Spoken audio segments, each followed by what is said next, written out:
Hello friends, welcome to our channel Nandan Kahaniyan.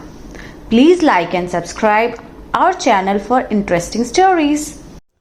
एक समय की बात है, कविता नाम की बहुत सुंदर लड़की रहती थी। कुछ दिन बाद उसके शहर में एक अच्छे घर में शादी हो जाती है।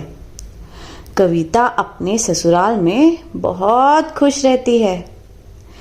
एक दिन कविता की सास कविता से कहती है, अरे बहू, बाहर तो कितना अच्छा मौसम है, कितनी अच्छी बारिश हो रही है, जरा रसोई घर में जाकर पकोड़े तो तल लाओ, जरा देखूं तो कैसे पकोड़े बनाती हो तुम।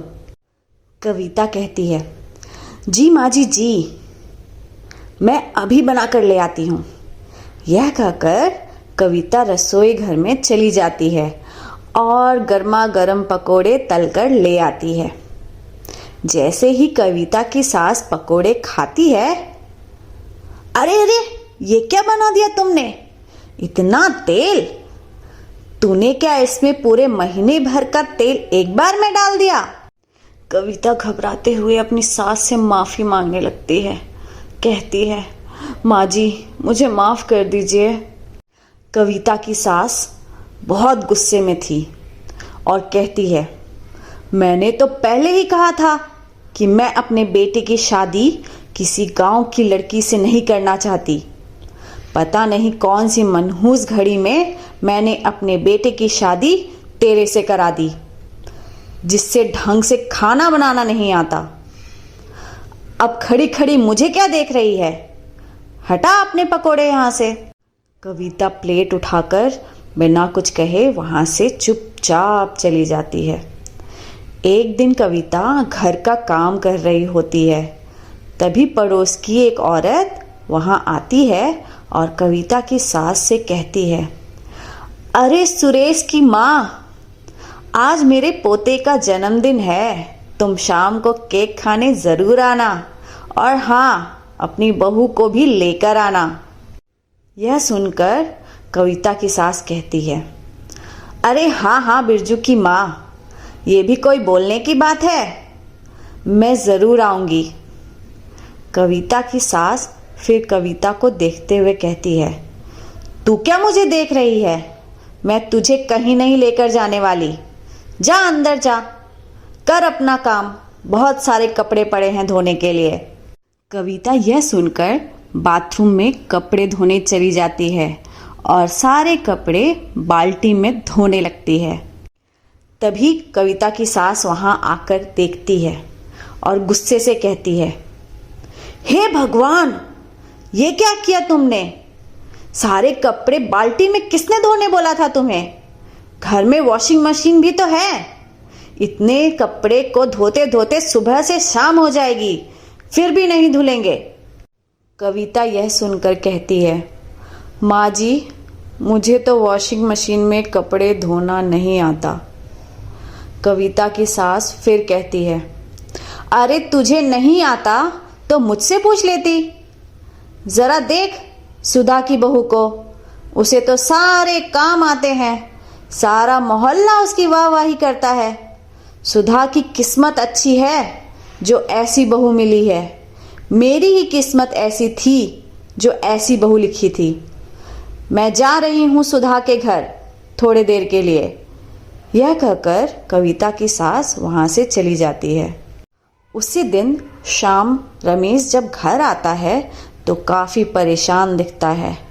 उसे परेशान देख उसकी माँ उससे पूछती है, अरे बेटा, क्या बात है, तू आज बड़ा उदास दिख रहा है, तेरी तबीयत तो ठीक है ना।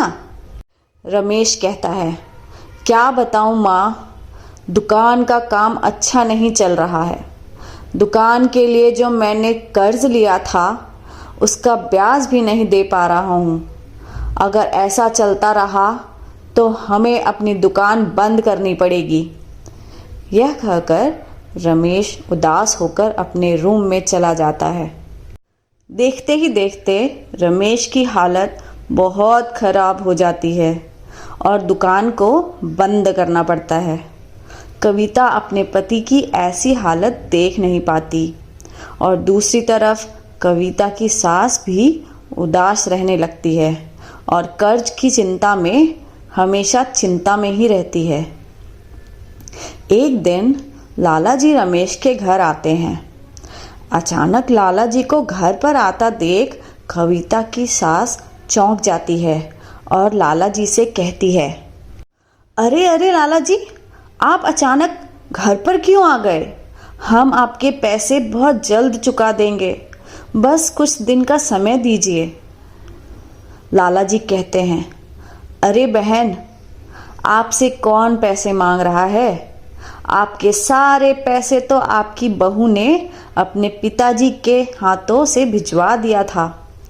मैं तो आपको अपनी बेटी के शादी का निमंत्रण देने आया था।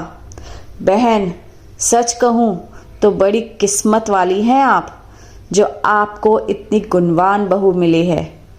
अच्छा, मैं अब चलता हूँ।